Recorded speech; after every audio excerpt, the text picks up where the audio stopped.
Why, something or someone you gave your heart to left you shattered in pieces so sharp you could barely breathe without bleeding. We all ask that question at some point. Why did it happen? Why me? Why now? But maybe, just maybe, the pain had a purpose. See, people think pain is punishment, that if you're hurting you must have done something wrong. But that's not always the truth. Sometimes pain is proof that you've loved deeply, that you tried, that you believed, that your heart was wide open and it got broken. And while that hurts deeply, it doesn't mean you're weak, it means you're human. You see, God doesn't cause every hurt, but He will use every hurt. There's a difference. The thing that tore you apart, that betrayal, that loss, that silence from the one who said they'd always be there, God didn't need that to happen to love you. But now that it has, He's saying, give it to me, I'll do something with it. I'll turn this pain into power. I'll turn the ashes into beauty. But first, you gotta stop holding onto it like it's all you've got. Some of us are so used to pain, it's become part of our identity. We carry it like a badge. This is who I am now. Just broken. And no, that's not who you are. That's what happened to you. It's not your name, and I get it, I know you're thinking, but I gave it my all. I trusted them, I believed, and it still went wrong. I know. That sting, that betrayal, that long night of silence after the phone stopped ringing, after the door slammed, after they changed. That moment you realized you were alone. Yeah, I've been there, and I want to tell you something. That pain you're carrying, it wasn't meant to kill you. It was meant to teach you. It was meant to grow you. To push you into the arms of the one who's never going to leave when things get hard. Because when your heart is broken, you find out what you really believe. It's easy to shout, God is good, when everything is good. But when the storm comes, when the friend turns into a stranger, when the one you thought was forever disappears like they were never there, that's when the foundation of your faith gets tested. But listen, God doesn't waste pain. You may not see it now. You may not feel it yet. But God is working through that heartbreak. You're learning how to lean on Him when there's nothing else to hold on to. You're learning how to hear His voice when all the noise of the world fades out. You're learning how to stand when everything that held you up has crumbled. That's not weakness, that's divine training. You don't build muscle without resistance. You don't build faith without fire. And you don't find real healing until you've walked through real pain. It's funny, isn't it? The things that nearly break you, those end up being the very things that remake you. You're not going to stay broken. That's not the plan. But you've got to stop treating your pain like a prison and start seeing it as a process. God's not punishing you. He's preparing you. You've been through the night. Now let Him teach you how to walk in the light again. You say, but it still hurts. I know. Healing hurts before it helps. Ask anyone who's ever had a broken bone reset. It's pain with a purpose. God is resetting your heart, but He needs you to let go of the version of yourself that was tied to that person, to that situation, to that past. You are more than what broke you. There is still life in you, still love in you, still purpose in you. So stop letting your past define your faith. Stop letting your heartbreak decide your future. God isn't done with you. That pain didn't come to destroy you. It came to push you into the arms of the only one who can carry you through it. You've got to believe, if it broke you, God can use it to build something even stronger. So let Him. Let Him take the broken pieces. Let Him do what only He can do. Because that pain, it wasn't random. It wasn't wasted, it had a purpose. You said, expand key point 2 into a 750-word segment flowing naturally within the speech and maintaining alignment with the overall key points. Avoid any headings and ensure the tone is seamless and conversational. Conclude with only the necessary closing line for impact and don't mention TD JAKSE name and write it like Tony TD JAKSE is giving speech in key point. 2/2 ChatGPT said, you want healing, right? You want peace, you want clarity, you want to feel like you again. But let me ask you something real. Have you surrendered yet? Not halfway. Not with one hand holding on and the other raised up. I mean fully surrendered, because the truth is, God can't heal what you keep hiding. We walk around pretending we're okay when we're not. We smile when we're dying inside. We post the selfies, write the captions, show up to church, show up for work, but deep down, we're just surviving. And survival isn't healing. Some of us have gotten real good at surviving broken. We've adjusted to the weight of the pain like it's part of who we are now. You know what I'm talking about. You go to sleep tired, you wake up heavy, and every moment in between is just trying to keep it all from falling apart.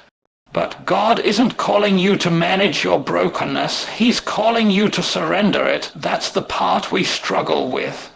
Because surrender feels like weakness. It feels like quitting, like giving up control, and let's be honest, we love control. Even if it's destroying us, at least it's ours, right? But the healing you want is on the other side of letting go. Letting go of the need to understand everything, letting go of the idea that you have to be strong all the time. Letting go of the shame you've carried from something they did to you. Letting go of the guilt you hold over yourself because you stayed too long, or trusted too much, or ignored the signs. Letting go doesn't mean you forget. It means you finally stop fighting a battle that isn't yours to fight anymore. You've been trying to fix something only God can heal. You're patching up wounds with distractions. You're numbing the pain with noise. But none of that's working, is it? Because late at night, when it's quiet, and there's nobody to impress or protect or lie to, that's when your soul starts talking. And what it's saying is, I can't carry this anymore. Surrender isn't saying, I'm done. It's saying, God, I can't do this without you. It's opening your hands. Opening your heart and saying, here it is, all of it. The mess, the hurt, the disappointment, the bitterness, the part of me I don't show anyone. The part that's still bleeding, take it. Because the same God who created your heart knows how to restore it, but he's waiting for you to hand it over. You see, God is gentle. He's not going to rip it from your hands. He's not going to force his way into your life. He's waiting on your surrender, not because he needs permission, but because he honors your free will. He wants a relationship, not control. You ever see a child fall and scrape their knee? They're crying in pain, but when the parent tries to clean the wound, they pull away. They fight it. They don't understand the sting is part of the healing. They don't understand that the person trying to help isn't the enemy.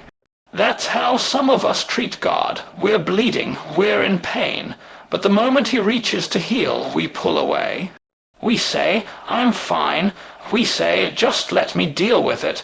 But God isn't interested in surface healing.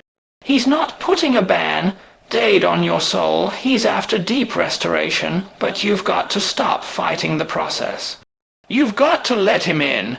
You've got to stop trying to keep it all together for everyone else and start falling apart in front of the one who can put you back together. It's okay to not be okay. It's okay to cry. It's okay to be angry. It's okay to feel weak, because God's not looking for perfection. He's looking for permission. That's what surrender is. It's not a sign of weakness. It's the starting line of real strength. It's where healing begins. It's where the walls come down. It's where grace rushes in. So if you want healing, stop pretending. Stop hiding, stop performing, just be real with God. He already knows. He's just waiting for you to say, I can't do this without you. When you finally say that, when you finally let go, you don't fall apart. You fall into his arms, and that's where the real healing begins. You said expand key point 3 into a 750-word segment, flowing naturally within the speech and maintaining alignment with the overall key points. Avoid any headings and ensure the tone is seamless and conversational. Conclude with only the necessary closing line for impact and don't mention TD JAKSE name and write it like Tony TD JAKSE is giving speech in key point.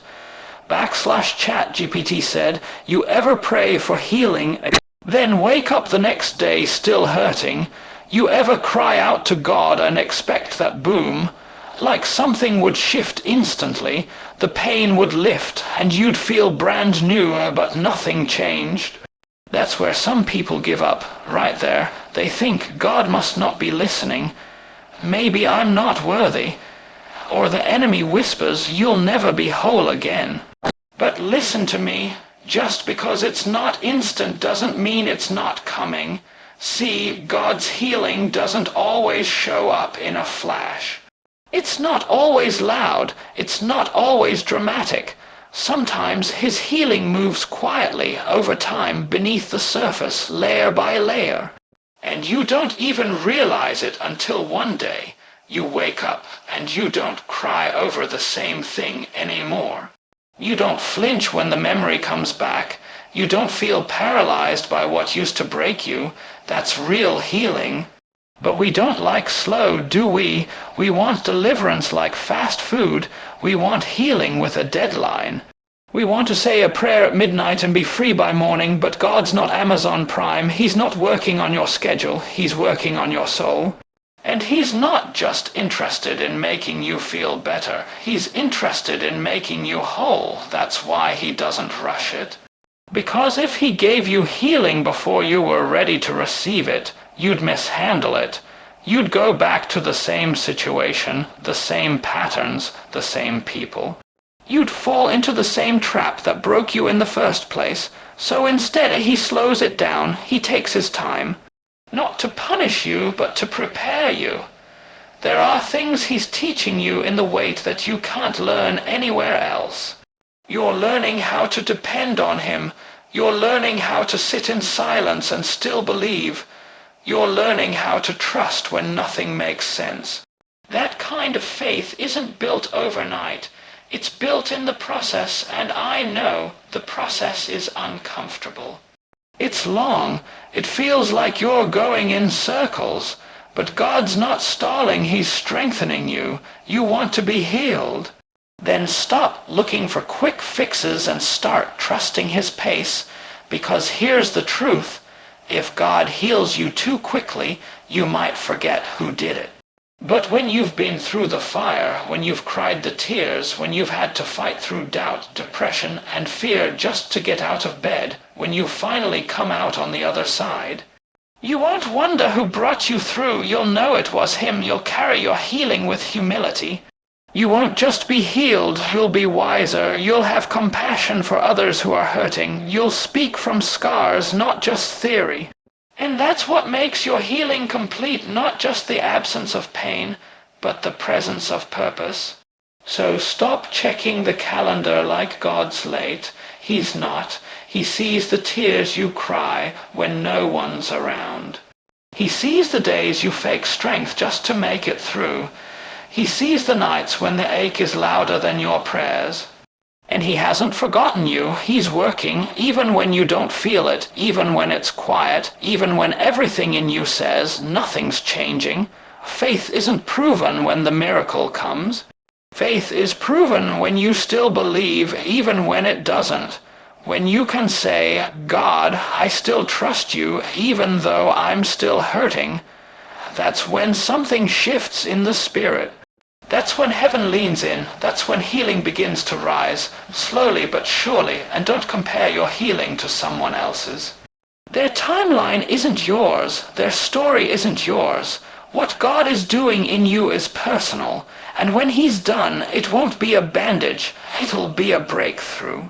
So don't walk away because it's taking longer than you thought. Stay the course, hold on, keep showing up in prayer, keep pouring out your heart, keep putting one foot in front of the other, even if all you can do is crawl. God's not just patching you up, he's rebuilding you from the inside out, and when it's all said and done, you won't just be healed. You'll be whole, you said. Expand key point 4 into a 750-word segment, flowing naturally within the speech and maintaining alignment with the overall key points. Avoid any headings and ensure the tone is seamless and conversational. Conclude with only the necessary closing line for impact and don't mention TD JAKSE name and write it like Tony TD JAKSE is giving speech in key point.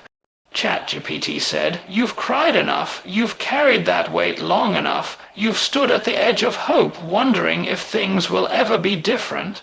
And maybe you're asking the question that breaks us all down at some point, is there life after this, after the heartbreak? After the loss, after the betrayal, after the silence, after everything that came crashing down and left you standing in the rubble of what used to be? I came to tell you, yes, there is life after this, not just survival, not just getting by. I'm talking real life. Joy, peace, purpose, wholeness, but you've got to be willing to move forward. See, when your heart breaks, your memory becomes a prison.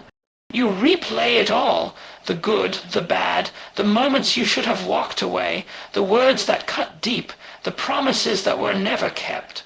And the longer you live there, the harder it is to believe that healing is even possible. Some of you aren't just broken, you're stuck. You've got a healed body but a wounded mind.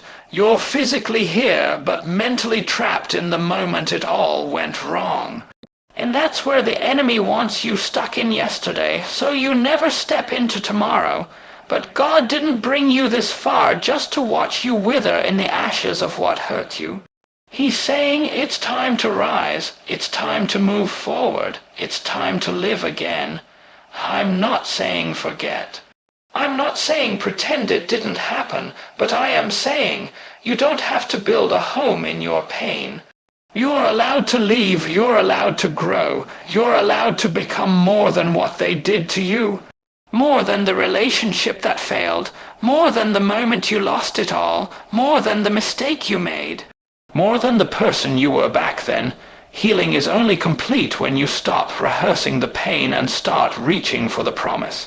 And that promise is this: God has more for you, more than the grief, more than the sleepless nights, more than the guilt, more than the fear, but you have to make a choice. You can't heal and hold on. You can't move forward and stay stuck in the past. Some of you are still checking on people who walked away, still scrolling through memories that don't serve you, still waiting on closure from people who were never meant to go the distance with you. Let it go. Stop waiting on an apology to move forward. Stop waiting on them to come back so you can feel like you matter. You already matter. God already called you worthy, and His word carries more weight than anyone who left you. You don't need their approval to walk into your future. You need God's presence, and you've already got that. So start living again, start dreaming again, start loving again, not recklessly, not out of desperation, but out of wholeness. Because when God heals your heart, He doesn't just restore what you lost, He redeems what you never had. You start seeing things differently, you stop settling, you stop begging for crumbs and start realizing that you were made for the table. And it's not arrogance, it's alignment. You're stepping back into the identity God gave you before the pain tried to rewrite your story. So go ahead and cry if you need to, but when you're done, get up. Get up in your spirit. Get up in your mindset. Get up in your worship. Get up and move forward. You've mourned long enough. You've been quiet long enough. You've shrunk yourself to fit into broken spaces long enough. Now it's time to live, not just breathe. Not just exist, but live. Live like your heart has purpose again. Live like the sun still rises for you. Live like your best days are not behind you but in front of you, because they are. God's not done with you. This isn't how your story ends. It's where the new chapter begins. So walk out of the grave of who you used to be. Step into the light and live.